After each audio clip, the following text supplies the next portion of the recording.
Hey fellas, welcome to my mid lane guide, the part 2, which is the purpose of the role.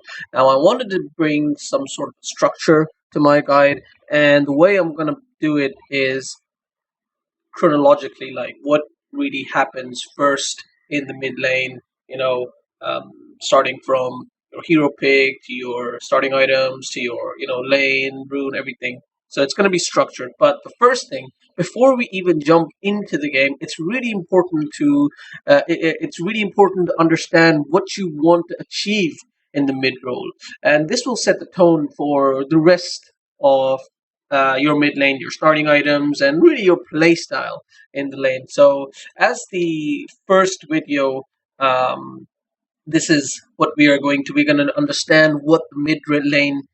What your role will be in the mid lane. So, your purpose in the mid lane is going to differ from game to game. Even when you're playing the same hero, you might want to achieve different things. What I mean by purpose really is you have to ask yourselves questions like, do I want to focus and prioritize farming? So the purpose will be a farming core. Do I want to focus on harassing and shutting down the enemy mid laner? So the purpose is to be a nuisance and ensure the enemy mid laner doesn't become big. Do I need to be ganking as often as possible? So the purpose in that case will be to be a space creator in the team and to allow the hard carry, the late game carry to become really strong, and also your off lane might be a farming core as well, and so that both your other lanes have a safer farm.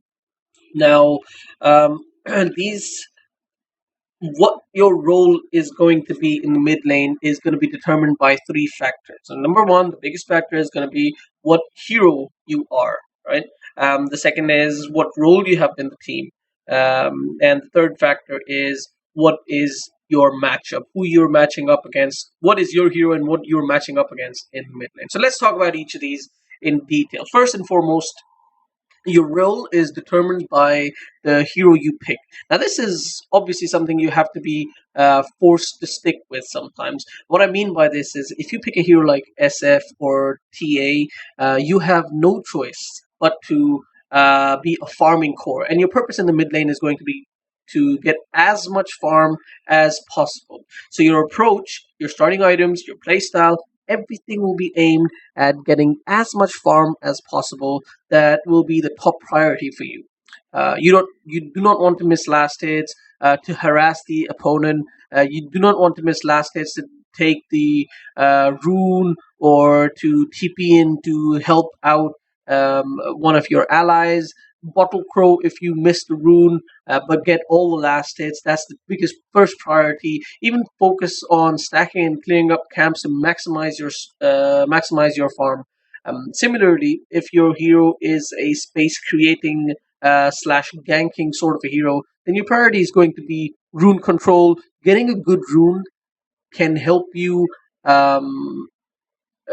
pull off an effective gank, TPing in to help out other lanes when it's needed, generally having a presence in other lanes from very early on at the expense of your own farm. Because you are actually opening up space for your other roles to be able to, other cores to be able to get more farm and scale better. Heroes such as Puck, Quap, Quosvex Invoker, even Sand King in the mid lane, etc., all fill this role.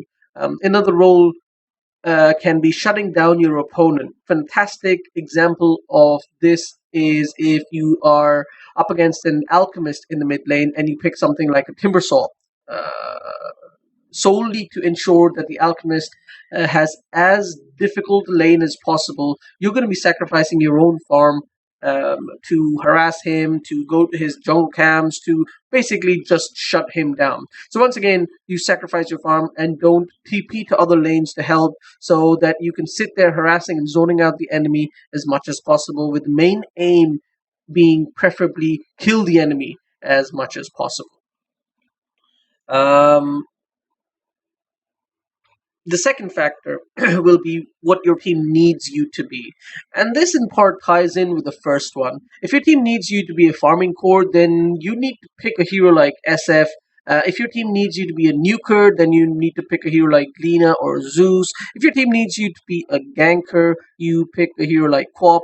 Of course, this is before the draft, but many times you might pick a hero like Quap or Lina to say, let's be a space creator and ganker. But after the draft, because of what your team picked, you realize your team lacks a physical DPS. So you might have to change your purpose in the mid lane to become a farming intensive core, even though that wasn't your original intent. The main point is you have to know what your team needs you to be before the draft, and you have to reevaluate after the draft.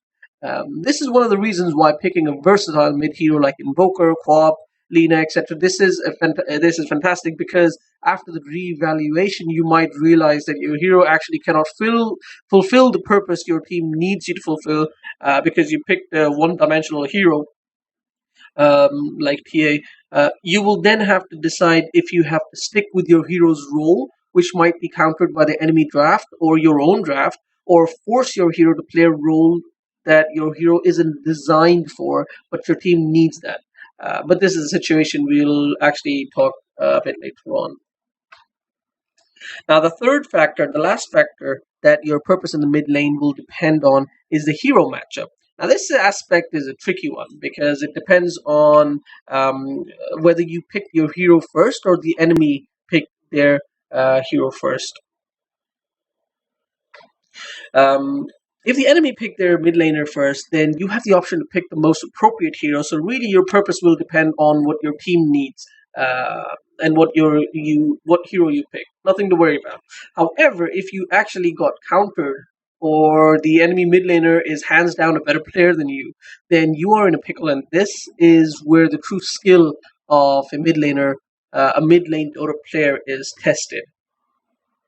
So if it's a case that the mid lane matchup is such that you will not be able to achieve what you needed to in the first place in the lane, so if you're a versatile hero, then this should not be a problem. Just change your playstyle, just adjust. For example, if you're a cop and you really need to be farming because you need the orchid, for instance, but there's a sniper or a better player against you, such that it's impossible to be farming to become a farming core now, then you can just focus a little more on rune control and ganking other lanes, become space creator.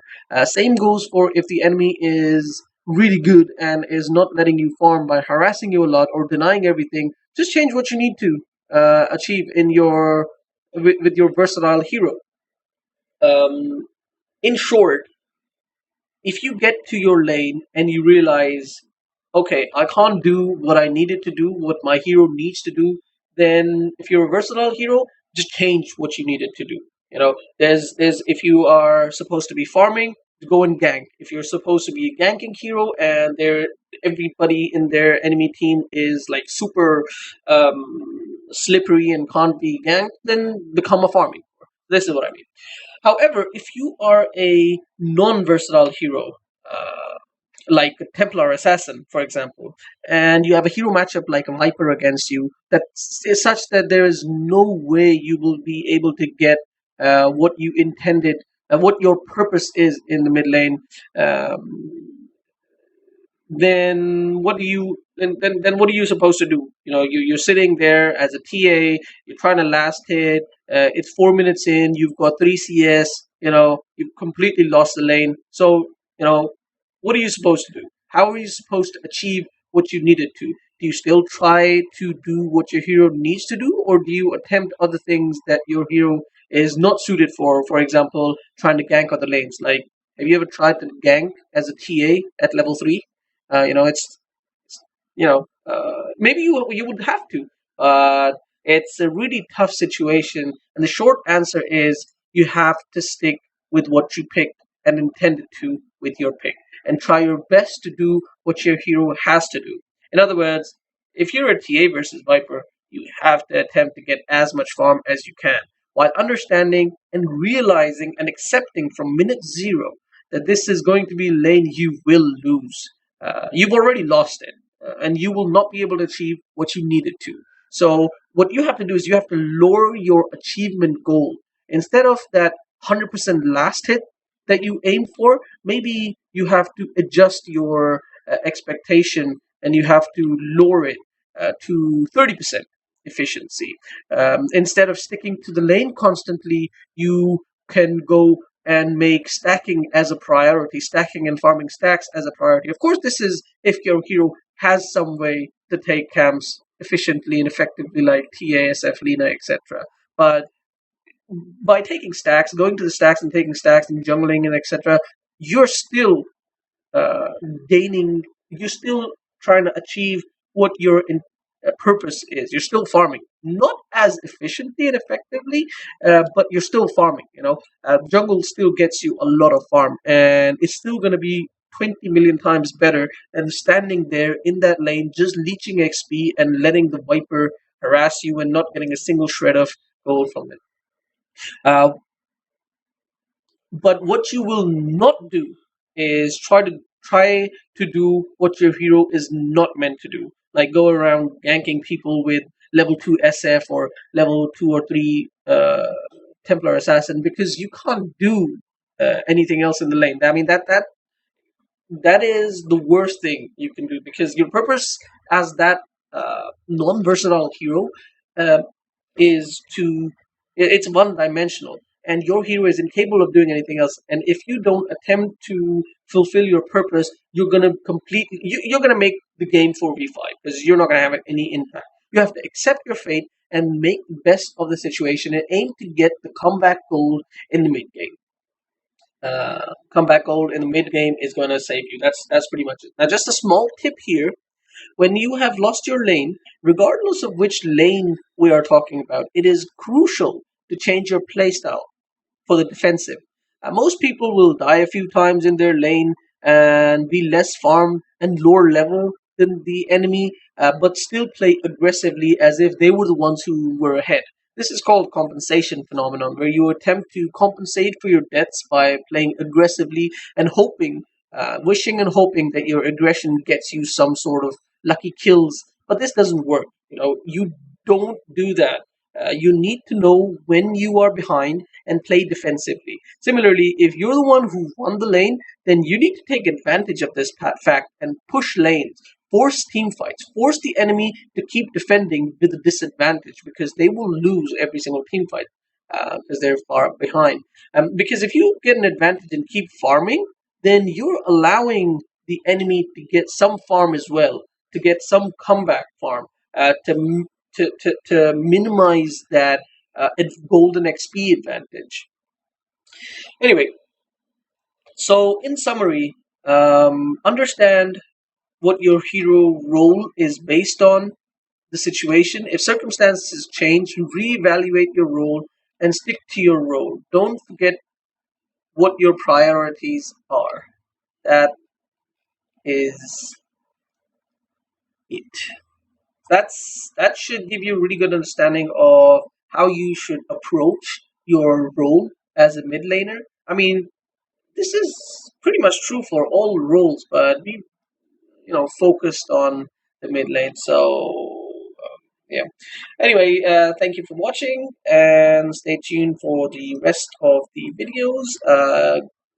If you have any questions, leave them in the comments section down below. If you have any criticisms, I would be happy to hear them out, and I definitely try to respond to all the comments. And if you're still here, why are you still here?